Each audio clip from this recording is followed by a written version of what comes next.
รื่องเก่าๆหลากลีลาเรื่องใหม่ได้สรรมาแล้วบอกเล่าฟังเพลิน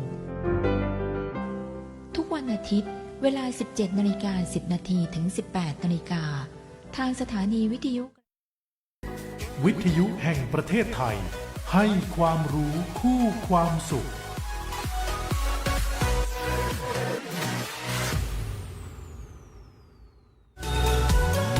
ซอฟต์พาวเวอร์ไทยคืออะไรคือความสามารถในการดึงดูดและมีอิทธิพลต่อประเทศอื่นๆผ่านทางวัฒนธรรมค่านิยมไลฟ์สไตล์ความคิดสร้างสรรค์ของไทยทั้ง14สาขาที่ทำให้คนทั้งโลกหลงรักทั้งอาหารท่องเที่ยวแฟชั่นกีฬามวยไทยรวมถึงศิลปะเกมสุขภาพประเพณีและบุคคลยังมีภาพยนตร์ดนตรีเทศกาลการออกแบบและหนังสือที่เป็นเอกลักษณ์มาร่วมเป็นส่วนหนึ่งในการขับเคลื่อนซอฟต์พาวเวอร์ไทยร่วมสร้างมูลค่าและนำพาโลกให้รู้จักไทยมากยิ่งขึ้นสำนักงานประชาสัมพันธ์ที่ 3 กรมประชาสัมพันธ์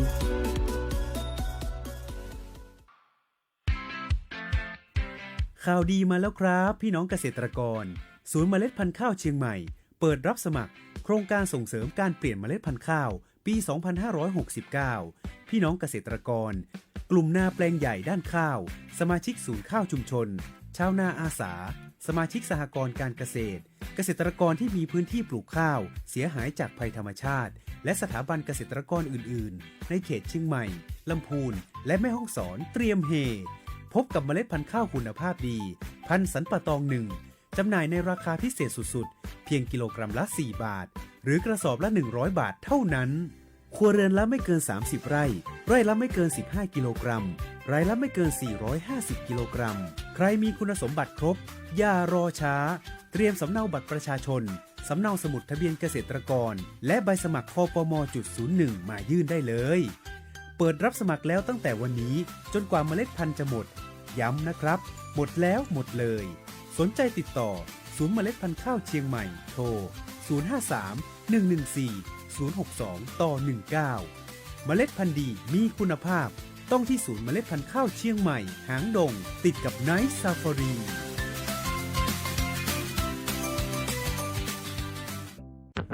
พี่น้องเจ้าละปูนเจ้าฮู้ก็ว่าความสะอาดของบ้านเฮาเริ่มต้นใดที่มือของทุกท่านปี 2569 จังหวัดละปูนประกาศให้การบริหารจัดการขยะเป็นวาระเร่งด่วนเพื่อมุ่งสู่การเป็นเมืองสะอาดอย่างยั่งยืนง่ายๆกู้บ้านทำได้คัดแยกขยะก่อนทิ้งขยะอินทรีย์ลงถังขยะเปียกขยะรีไซเคิลเก็บไว้ขายหรือใช้ใหม่ขยะทั่วไปทิ้งให้ถูกที่ขยะอันตรายแยกส่งเจ้าหน้าที่นะเจ้ามาร่วมกันสร้างประวัติศาสตร์ให้ละปูนเป็นจังหวัดที่สะอาดที่สุดในประเทศไทยเพื่อสุขภาพที่ดีและสิ่งแวดล้อมที่ยั่งยืนของหมู่เฮากู้คนละปูนเมืองสะอาดเฮาทำได้และยังคงทำร่วมกันอย่างต่อเนื่องด้วยความปรารถนาดีจากจังหวัดละปูน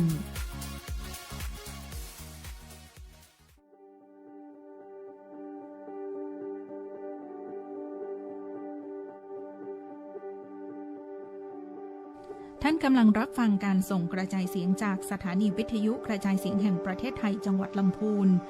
กระจายเสียงในระบบ FM Stereo Multiplex ความถี่ 95 เมกะเฮิรตซ์จากอาคารเลขที่ 113 หมู่ที่ 10 ตำบลบ้านกลางอำเภอเมืองจังหวัดลำพูน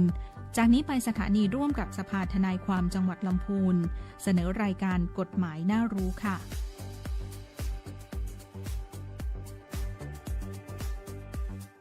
สวัสดีครับ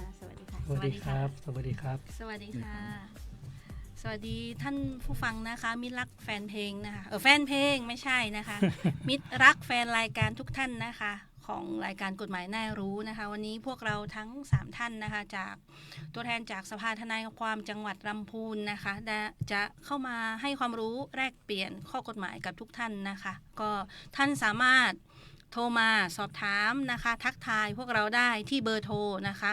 053-525-566 และอีกช่องทางหนึ่งก็ผ่านทาง Facebook สวท.ลำพูน FM 95ท่านสามารถกดไลค์กดแชร์กดหัวใจมาทักไลน์พวกเราได้นะคะก็ 1 ไลค์ 1 แชร์ขอเป็นกำลังใจให้กับพวกเรานะคะ วันนี้นะคะมาริวันวงฟั่นทนายแววนะคะอยู่กับพี่ๆทนายทั้ง2ท่านนะคะท่านแรกเรียนเชิญแนะนำค่ะ ครับผมพันตำรวจเอกการดีมงคลครับ ครับกับผมพันตำรวจโทไพโรจน์สังพนัสครับ เรียกได้ว่าเป็นเขาเรียกว่าเป็นผู้ที่มีความรู้ทางด้านเชี่ยวชาญ ครับ ทางด้าน เพราะ คดีเนาะ อดีตเคยเป็น อดีต เจ้าพนักงานตำรวจ ครับ ก็ แล้ว จะ ก็ เชี่ยว ส่วนมากทำหน้าที่พนักงานสอบสวน ค่ะก็จะเชี่ยวชาญทางด้านทั้งคดีอาญาคดีแพ่งทั้งไกลเกลี่ยแล้วก็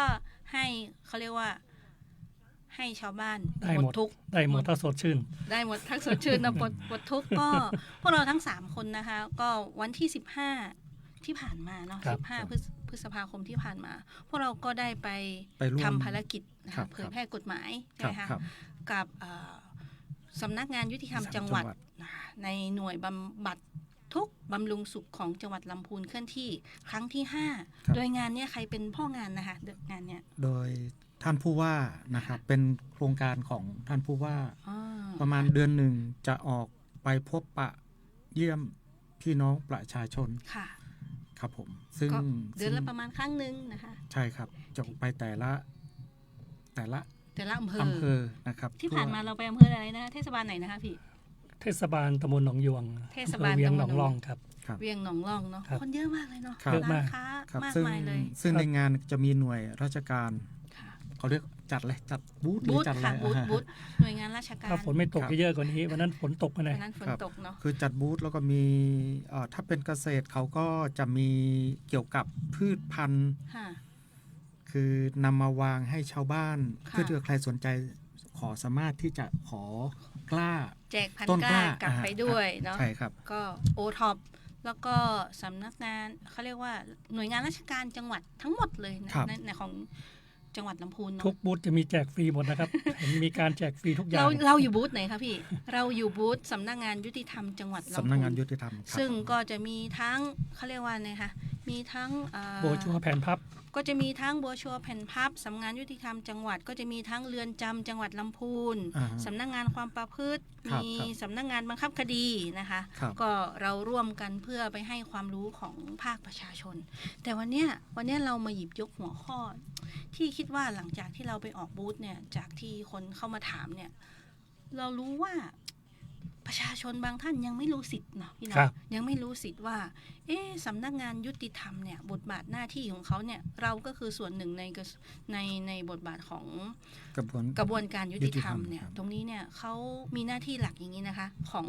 สำนักงานยุติธรรมจังหวัดเนี่ยก็คือเรื่องของคลินิกยุติธรรม ใช่ ก็คือให้คำปรึกษากฎหมาย ครับ ซึ่งเราทีมทนายความเนี่ยก็ไปให้คำปรึกษากฎหมายทั้งในเรือนจำพี่ทั้งสองคนก็ไปในเรือนจำเนาะแล้วก็ออกหน่วย แล้วก็มีทนายอาสา ใช่ ใช่สพเมืองแล้วก็ทางด้านนิคม มีทั้งรับข้อร้องทุกข์ไกลเกลี่ยข้อพิพาทคุ้มครองพยาน แล้วก็ให้การช่วยเหลือเงินแก่ผู้เสียหาย แล้วก็จำเลยในคดีอาญาแล้วก็เยียวยาผู้เสียหายจากอาชญากรรม ครับ ตรงนี้เองเนี่ย ครับคือ ทนายแววก็เพิ่งรู้นะ ครั คะ บ ว่ามันมีการเยียวยาค่าเสียหาย ครับ ของผู้เสียหายและ ครับ ในคดีอาญาด้วย เราก็อ้างถึงนะครับพ ค่ะ ระราชบัญญัติค่าตอบแทนผู้เสียหายและค่าทดแทน อ๋อ และค่าใช้จ่ายแก่จำเลยในคดีอาญานะครับ อืม กฎหมายนี้ออกเมื่อพุทธศักราช 2544 นะครับ แก้ไขล่าสุดปี 59 นะครับ ปี59 หน่วยงานที่รับผิดชอบโดยตรง ค่ะ นะครับ ดังกล่าวนั้นก็คือยุ สำนักงาน สำนักงานยุติธรรมจังหวัดนะครับ ก็ ผมอยากจะเรียนถามท่านการนะครับ ท่านทนายการเนาะ ท่านทนายการ ว่า ยิ้ม ที่ผมแจ้งว่าสิทธิของผู้เสียหายในคดีอาญาเนี่ย ค่ะ เขาเรียกว่าจุดเริ่มต้นเมื่ออะไรเกิดเหตุแล้วอย่างไรแล้วจะถึงไปขอรับค่าเสียหาย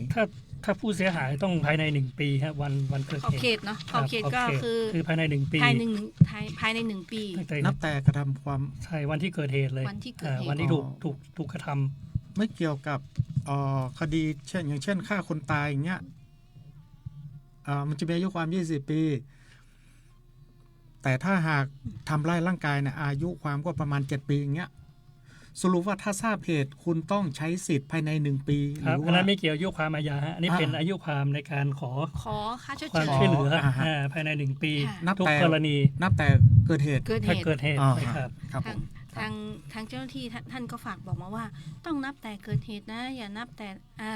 อายุความนะไม่งั้นจะหมดอายุเพราะว่าเขากำหนดมาเลยค่ะว่าภายใน1 ภายใน ปี 1 ปี นับ อ่าฮะ ตั้งแต่เกิดเหตุ วัน เนาะ เกิดเหตุ วันเกิดเหตุนะคะ นะ วั ครับ เกิดเหตุได้ เขา ถ้า พู เป็น ด จำเลยก็ภายใน1 ปีนับแต่มีคำพิพากษา ใช่ ครับ ก็ตรงนี้เองเนี่ยมันแบ่งเป็น2 ฝากนะคะใช่ไหมคะ ใช่ ครับ ท่านทนายการก็2 ฝากหนึ่งเป็นเรื่องของ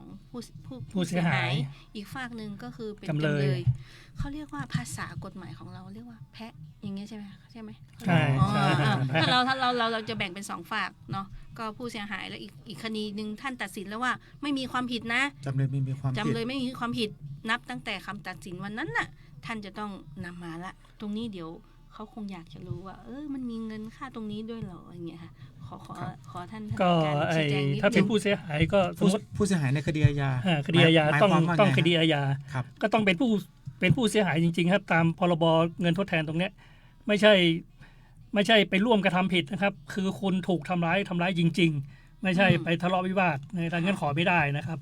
ถ้าขอตามเงินทดแทนตรงนี้ต้องเป็นผู้เสียหายจริง ๆ ถึงขอได้นะครับ ครับ ต้องเข้าเงื่อนไขตามกฎห ใช่ มาย เป็น นะคะ ผู้เสียหายโดยนิตินัยและพฤตินัย ถูก นะ ต้อง ครับ ถูกต้อง ครับ แล้วใครจะเป็นคนเช็คให้คะว่าเป็นผู้เสียหายจริงไม่เป็นผู้เสียหายจ จ ริง ริง ๆ ขั้นตอนแรกคือการ ค่ะ เกิดเหตุเนี่ยมันต้องพบร้อยเวรแล้วเนี่ย ค่ะ ตามกฎหมายจริงๆนะ อืม คือของในกฎหมายตรงเนี้ยคือให้โรงพักมีส่วนได้เสียด้วย คือต้องมีส่วนในการทำเรื่องที่โรงพักด้วย อ๋อ จำได้ตอน ตรง เป็น เองพนักงานสอบสวน ใช่ ต้องทำเรื่องเบื้องต้น มี ให้ เขา กับ จะมี ป แบ ระ บ ชาชน ฟอร์ม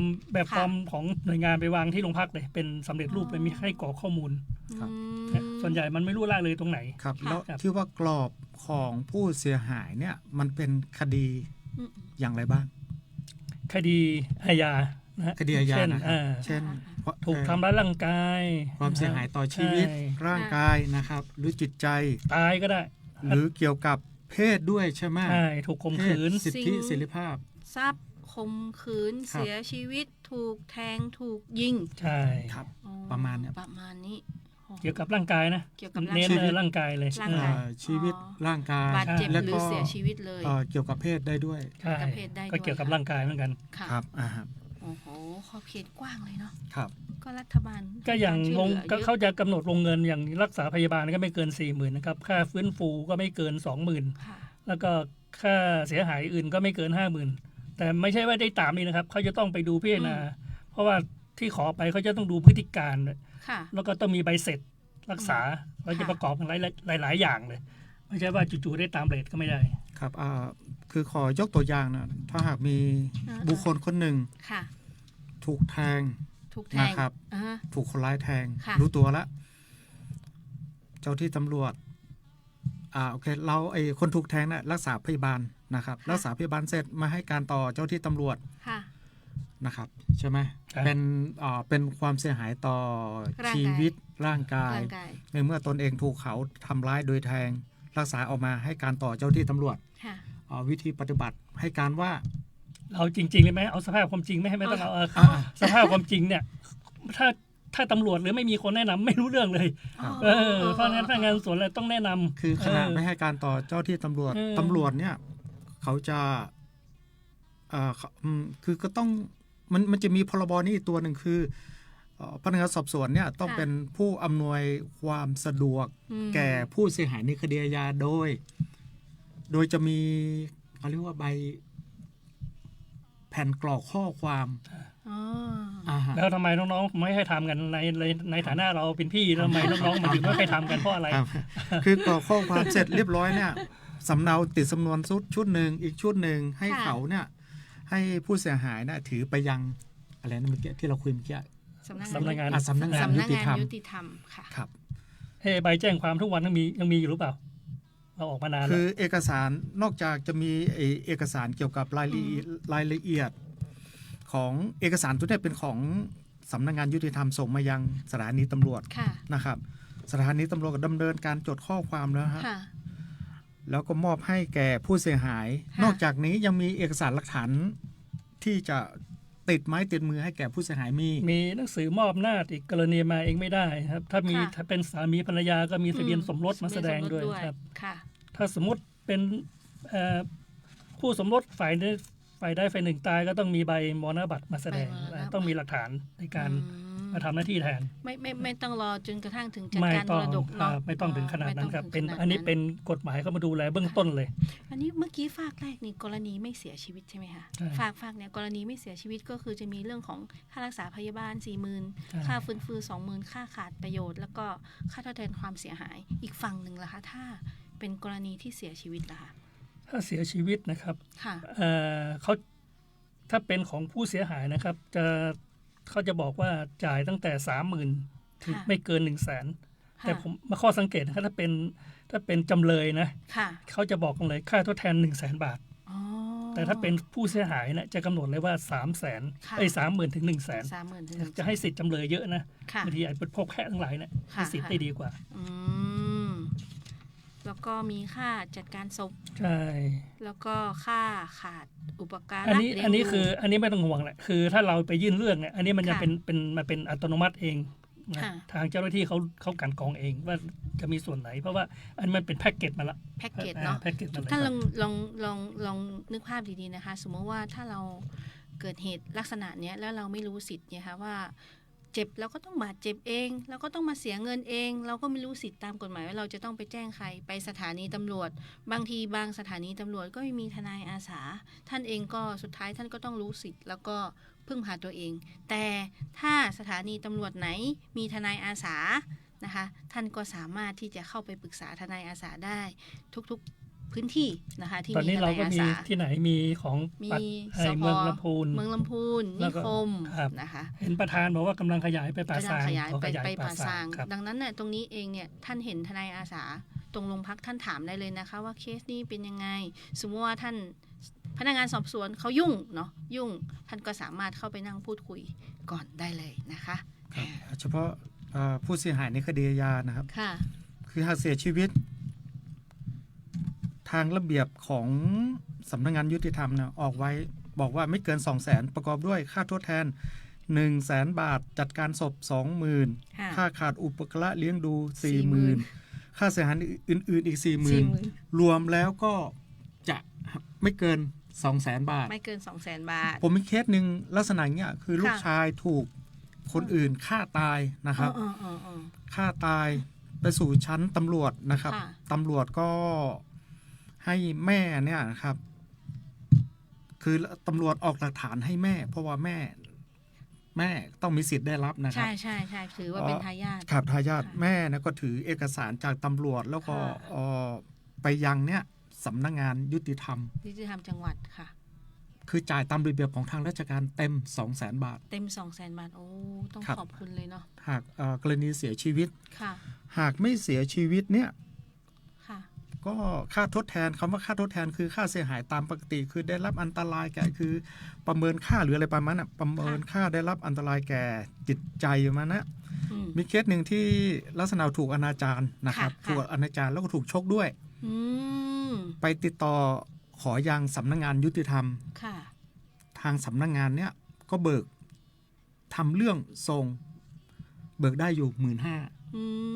ม ครับ ค่ะ แต่ต้องยื่นคำขอภายใน1 ปี ยื่นคำขอภาย ครับ ใน ผม 1 ปี ก็เป็นเนี่ยกฎหมายเนี่ยออกเมื่อปี 2544ซึ่ง แต่ก็ไม่มีใครรู้นะไม่ค่อยมีใครรู้ ไม่มีใครรู้ไม่ คือ ค่อยมีใครรู้ อ่า ถ้าสมมติว่าไม่มีทนายความหรือที่ ครับ ปรึกษาที่ดีๆ เนี่ยคอยให้คำปรึกษาและคอยชี้แนะว่าท่านต้องไปตรงนี้นะอะไรอย่างเงี้ยค่ะมันก็เขาเรียกว่ามันก็เสียสิทธิ์ตรงนี้ไป ก็ในฐานะรุ่นพี่อดีตตำรวจนะก็ฝากน้องๆพนักงานสอบสวนเลยครับ ครับ แนะนำเขาหน่อย กฎหมายออกตั้งปี 2544 แก้ไขปี 2559 แต่ส่วนใหญ่จะไม่มีใครรู้กันเลยหรือว่ารู้แล้วขี้เกียจบอกก็ไม่รู้ไปแก้ตัวหน่อยไปปรับปรุงตัวให้น้อง ก็อันนี้ของฝากจากบูธเนาะอีกฝากหนึ่งละค่ะกรณีที่คำว่าใครคือจำเลยในคดีอาญาที่ว่าถูกพนักงานอัยการดำเนินคดี ถูกคุมขังกรณีพิจารณาคดี แล้วก็ปรากฏชัดว่าจำเลยท่านนั้นน่ะไม่ได้กระทำผิดอย่างเงี้ยค่ะอันเนี้ยมันคือลักษณะยังไงคะ อ๋อคือฝั่งจำเลยที่เมื่อตะกี้ ค่ะ นะครับ อาจารย์ ทนายแววบอกว่า ค่ะ เป็นแพะ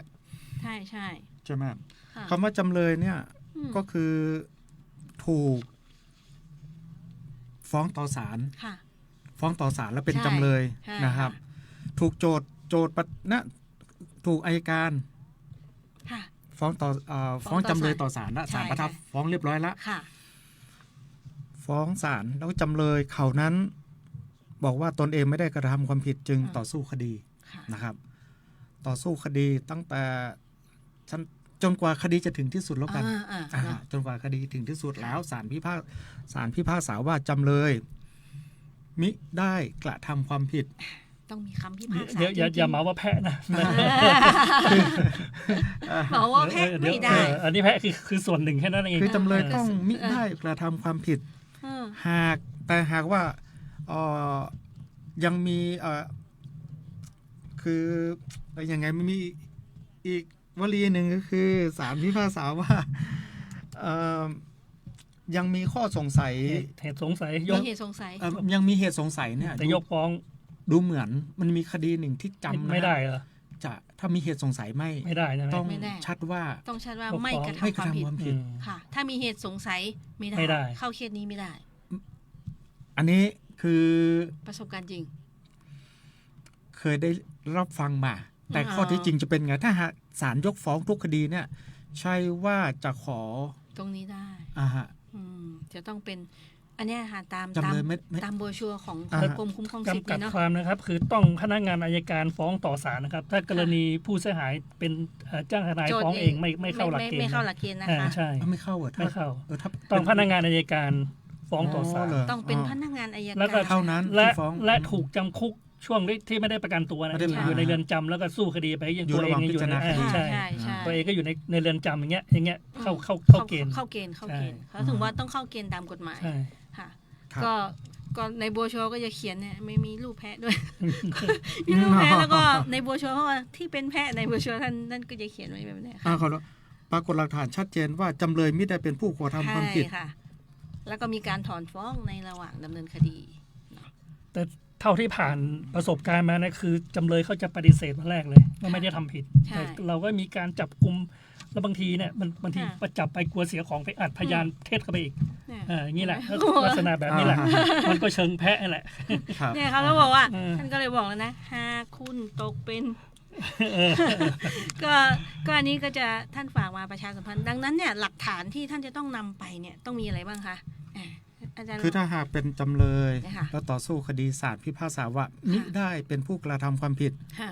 นี่เอก ก็ต้ สา อง รค่ะ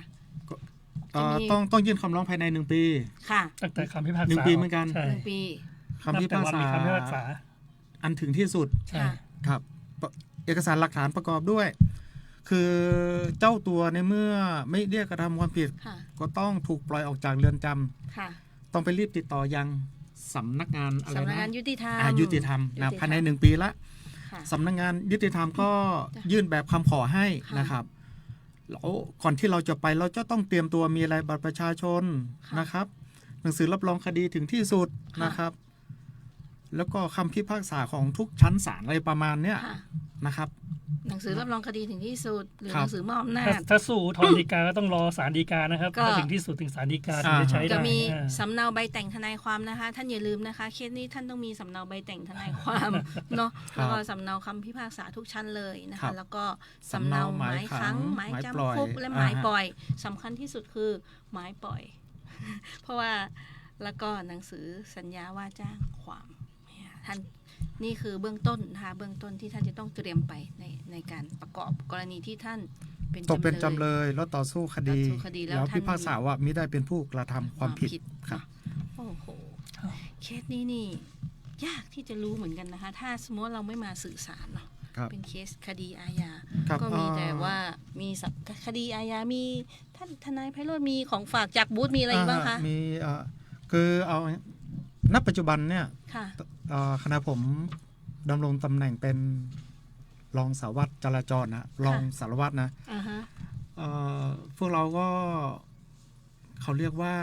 ตั้งจุดตรวจ ค่ะ เพื่อที่จะ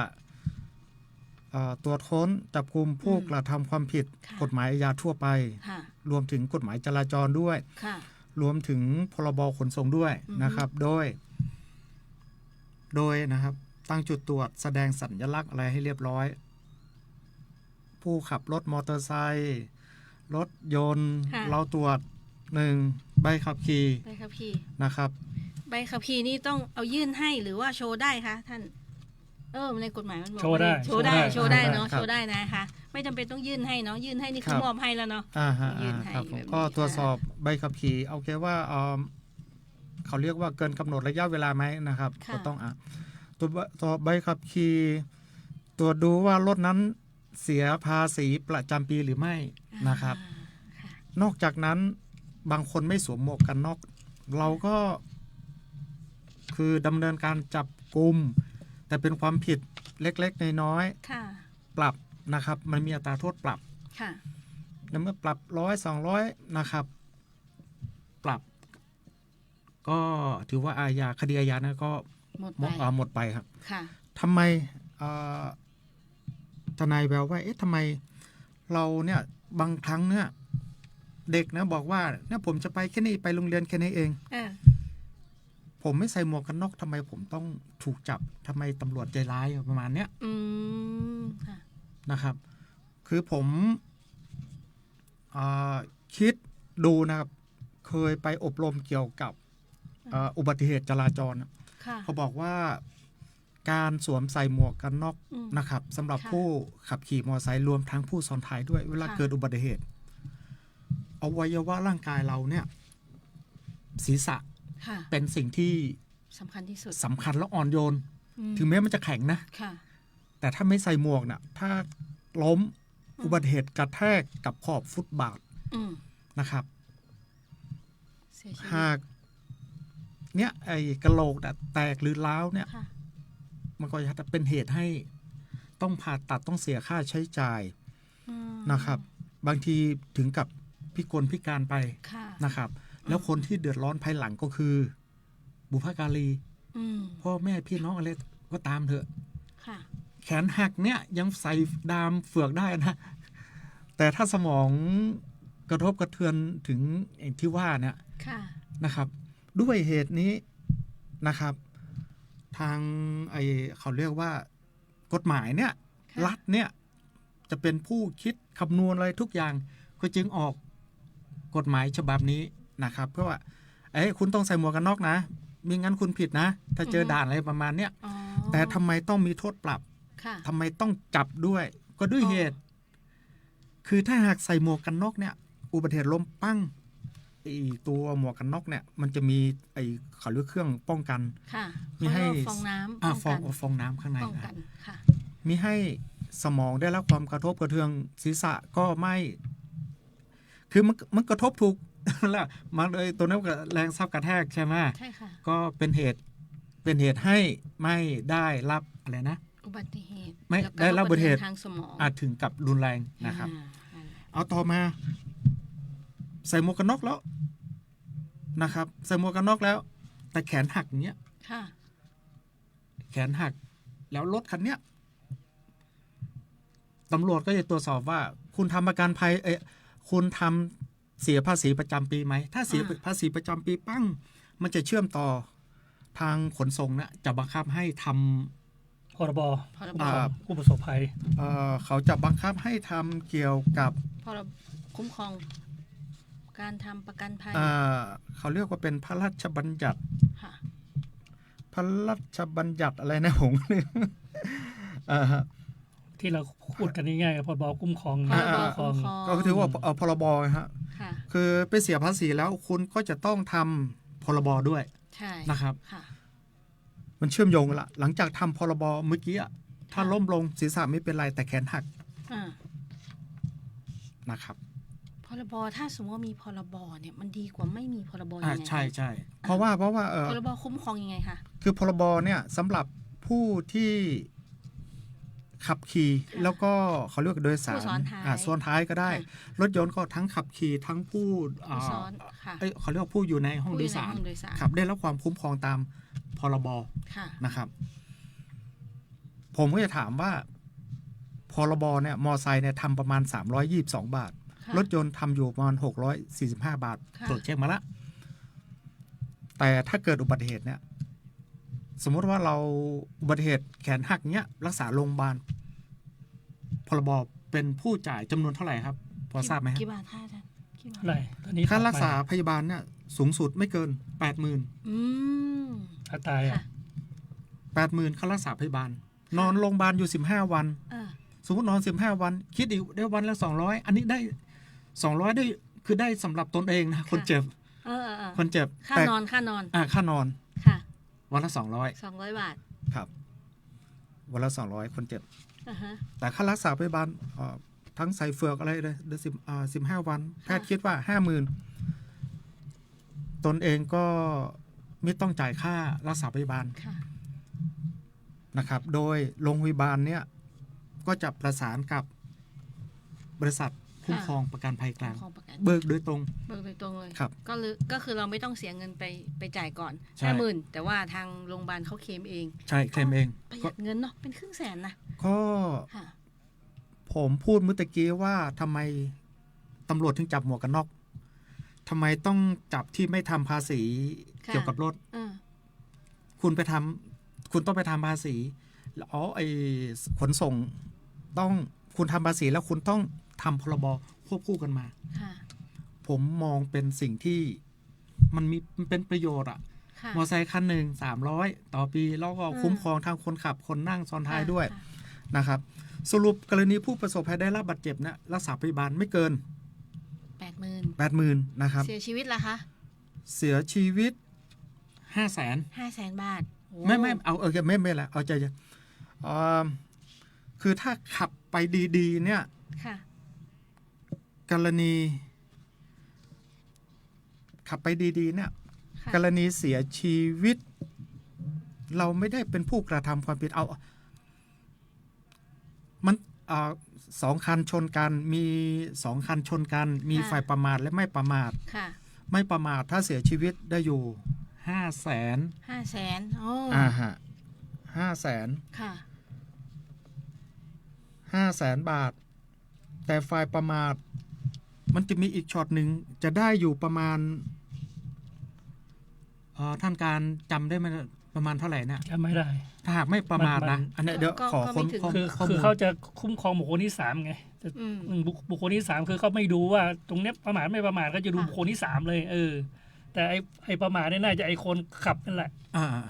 อันนี้คุ้มครองบุคคลที่3ได้รับการคุ้มครองทันที คือถ้าบุคคลซ้อนท้ายเนี่ยยังไงก็ได้อยู่ ได้อยู่แล้ว ถ้าคนซ้อนท้าย อันนี้ดูคนขับ ฮะกรณีบุคคลที่คนซ้อนท้ายนิ้วขาดข้างหนึ่ง ค่ะ เขาถือว่าทุพพลภาพ ค่ะไม่ว่านิ้วไหนใช่ไหมคะ มีไหม น่า มี จะ แบ่งมี ที่ แบ่ง ที่ดูโบไอเนี่ยคำว่าเสียอวัยวะส่วนหนึ่งส่วนใด ค่ะ นะครับ อ่า ก็จะทางประกันต้องจ่ายให้ 300,000 มีความคุ้มครองให้วงเงินอยู่ใน300,000 บาทนี่เนาะ ครับ ค่ะ รวมทั้งหากว่าขับเองแล้วไปล้มเอง ค่ะ ล้มเอง หมายถึงคนขับนะหนึ่ง ค่ะ ได้เฉพาะค่ารักษาพยาบาล ค่ะ นิ้วขาดนี่จะได้ไหม ไม่แน่ใจ ไม่แน่ใจ ไม่แน่ใจ ก็เปิด ขับเอง เปิดประเด็นมาก็ตอบเองเนี่ย ไม่คือตัวเนี้ยเดี๋ยว30,000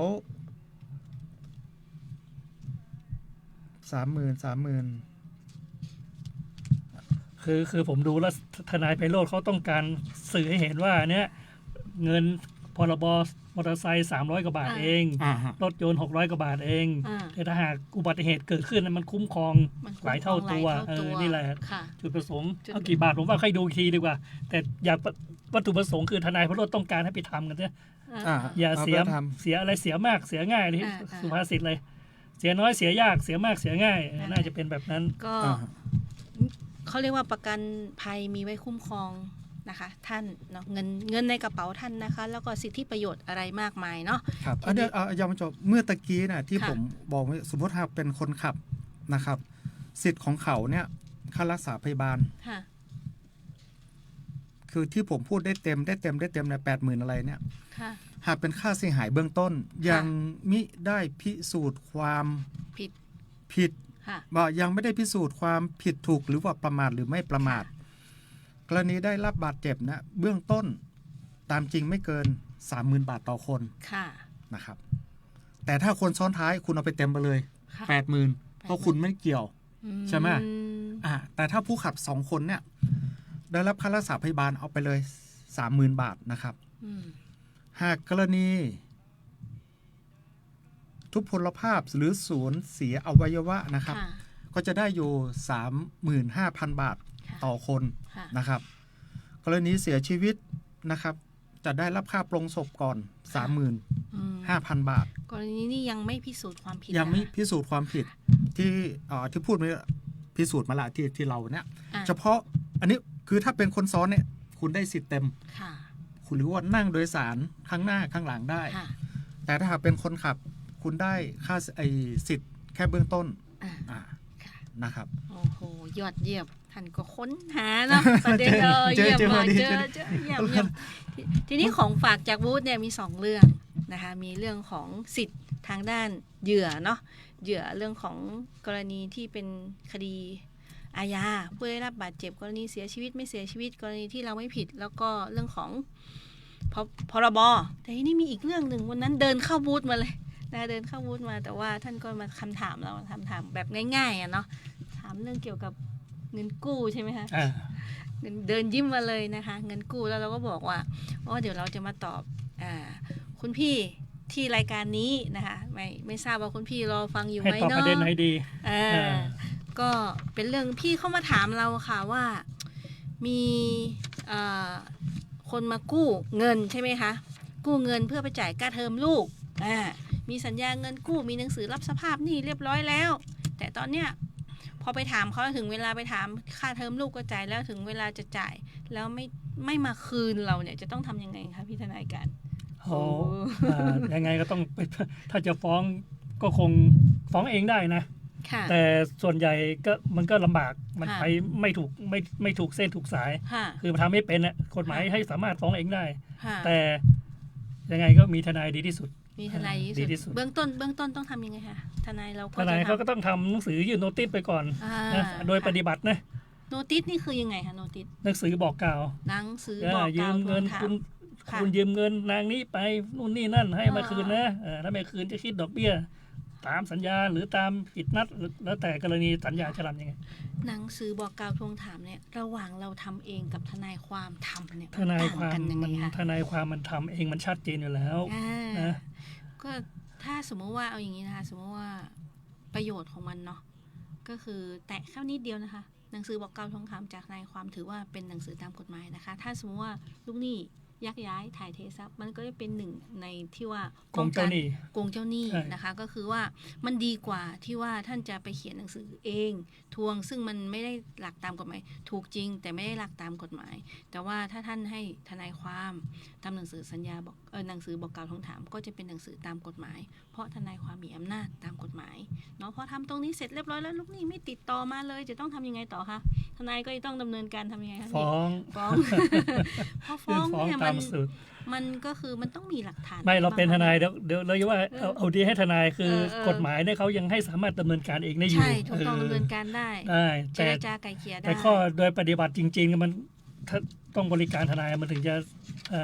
แต่ว่าอยากจะท้าทายพี่ๆทั้งสองคนในมาท้าทายทั้งสองคนละอันนี้นี่แบบสดๆเลยนะถ้าฝั่งนี้เป็นโจทย์บ้างเป็นทนายโจทย์ฝั่งนี้เป็นทนายจำเลยเอาแค่มุมมองนะคะอย่าเอาสู้กันเยอะนะคะตอนนี้มีเวลาแค่นิดหน่อยสมมติว่าทนายแววนะคะติดต่อพี่ทนายการนะไม่รู้อ่ะลูกหนี้อ่ะชื่อน้องอะไรดีน้องน้อยกู้ตังไปประมาณ150,000นะคะมาติดต่อทนายแววก็มาติดต่อพี่การแล้วว่า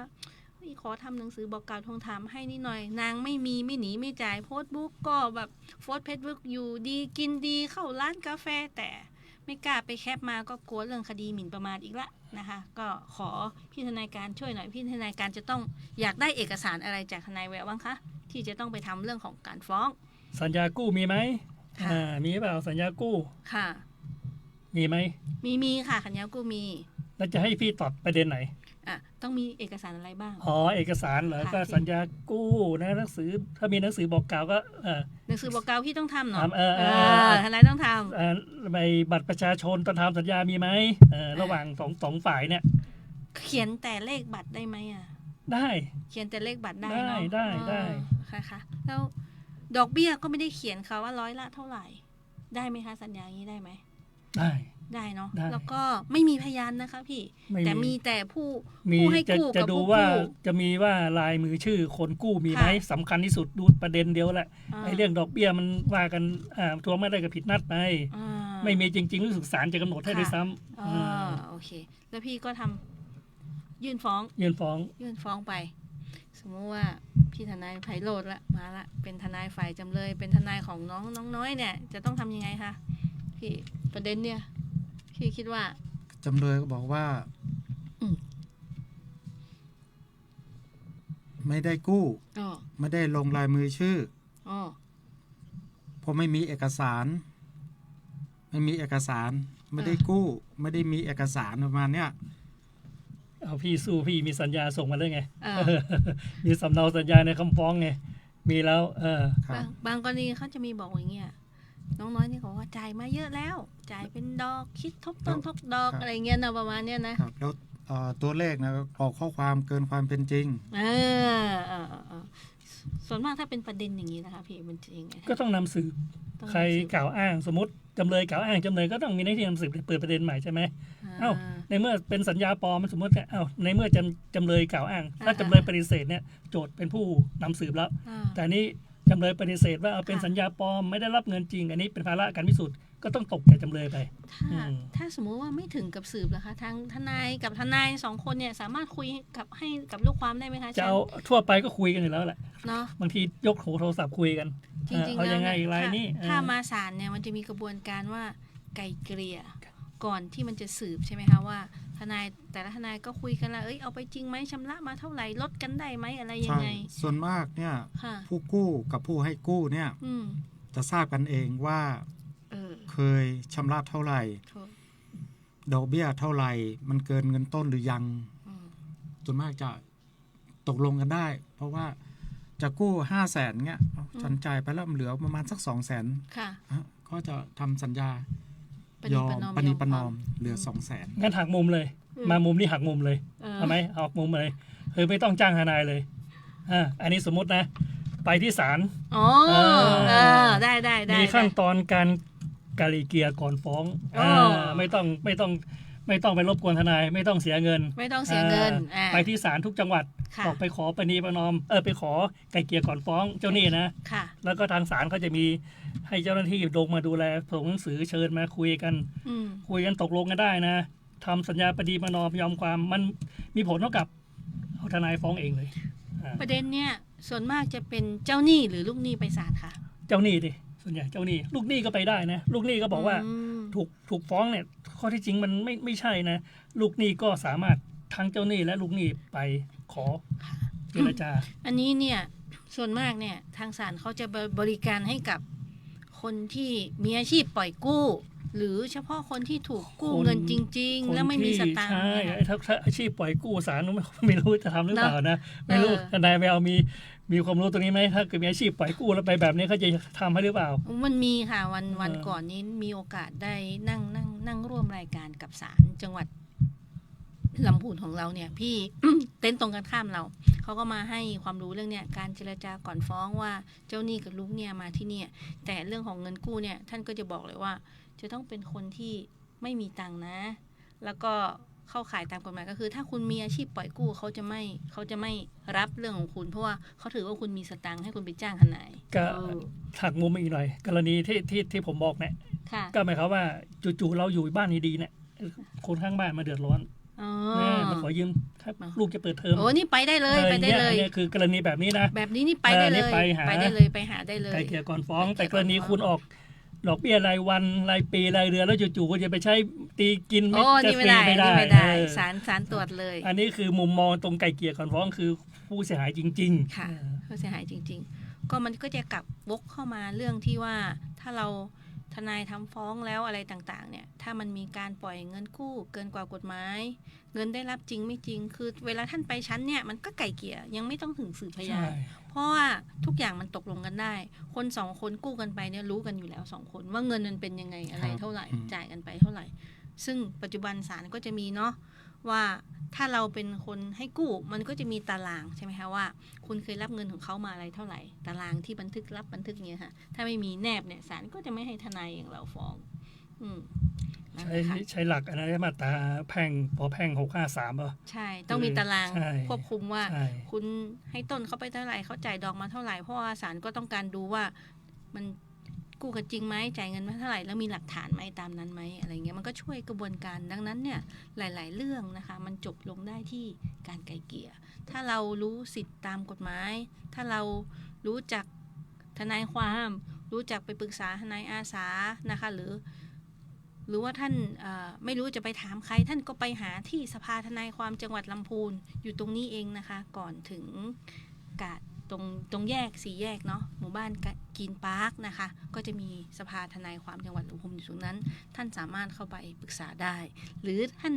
อาจจะไปพบกับพี่ทนายการพี่ทนายไพโรจน์ตรงสถานีตำรวจท่านยังอาสาก็ได้นะคะก็ไปก็ถ้าลำพูนเราถ้าก็ไป3จุดนะครับเวลาเนี่ยทนายอาสาอยู่ตรงไหนก็ไปที่ศาลลำพูนจุดหนึ่งที่นิคมสพนิคมอุตสาหกรรมสพเมืองลำพูนมีอยู่ตลอดค่ะเนาะเขาจะทำงานกี่โมงนะ9โมงป่ะ9โมงถึงกี่โมงค่ะ8 โมงครึ่ง8 โมงครึ่งถึงกี่โมง4 โมงครึ่งในเวลาราชการเนาะไปทุกวันนะคะไม่เว้นวันหยุดราชการนะคะแต่เวลาเนี่ยก็ตั้งแต่8 โมงครึ่งถึง4 โมงครึ่งเนาะก็คุยกันมาแป๊บแล้วก็เกือบหมดเวลาแล้วเหลืออีก5 นาทีก็ในฐานะพี่การเป็นรุ่นพี่ให้พี่การฝากข้อคิดกับผู้ชมทางบ้านนิดนึงพี่อยากจะฝากอะไรให้กับผู้ชมทางบ้านคะก็ในรายการทนายความพบประชาชนนะครับสภาทนายความจังหวัดลำพูนนะครับมีเหตุอะไรไม่ต้องเกรงใจไม่ต้องกลัวร้อยเวรไม่ต้องกลัวตำรวจ ให้เดินไปเลยครับ1เดินไปโรงพักไปหาร้อยเวรถ้าอย่างในเมืองลำพูนหรือนิคมอุตสาหกรรมลำพูนถ้าไม่เจอร้อยเวรก็ไปนั่งคุยกับทนายอาสาเลยปรึกษาฟรีไม่มีคิดเงินนะครับไม่ต้องเก่งไม่ต้องกลัวมีอะไรไปถามตรงๆนะครับยุคนี้กำหนดยุคที่ไอ้ข้าราชการมาใช้วาจาไม่สุภาพไม่มีนะไม่ต้องเกรงใจฝากแค่นี้ครับโอเคขอบคุณค่ะทางพี่ทนายไพโรจน์แล้วค่ะช่วงนี้อากาศเริ่มเปลี่ยนแปลงนะครับฝนฟ้าคะนองทั้งลมนะครับก็น่าจะ1ดูแลสุขภาพ2ดูแลทรัพย์สินนะครับประมาณนี้ดูแลทรัพย์สินในกระเป๋าก็สำหรับทนายแววนะคะกฎหมายนะคะน่ารู้นะคะรู้กฎหมายไว้ไม่ถูกเอาเปรียบแล้วก็มันเป็นเกราะป้องกันทุกท่านได้วันไหนถ้าสมมติว่าเราเกิดเหตุการณ์ไม่คาดคิดท่านได้ฟังได้ยินผ่านรายการนี้ท่านก็จะมีทนายทีมทนายสภาลำพูนเคยพูดไว้ในรายการนี้นะคะก็ยินดีเป็นอย่างยิ่งถ้าท่านจะนำไปประยุกต์ใช้ในชีวิตประจำวันแล้วก็ไปเป็นเกราะคุ้มครองครอบครัวและตัวท่านเองให้ปราศจากคดีความและก็ความสูญเสียความเสียหายที่ไม่อาจจะคาดคิดนะคะและเราไม่อยากให้มันเกิดขึ้นขอทุกท่านมีความสุขแล้วก็สวัสดีค่ะสวัสดีค่ะสวัสดีค่ะ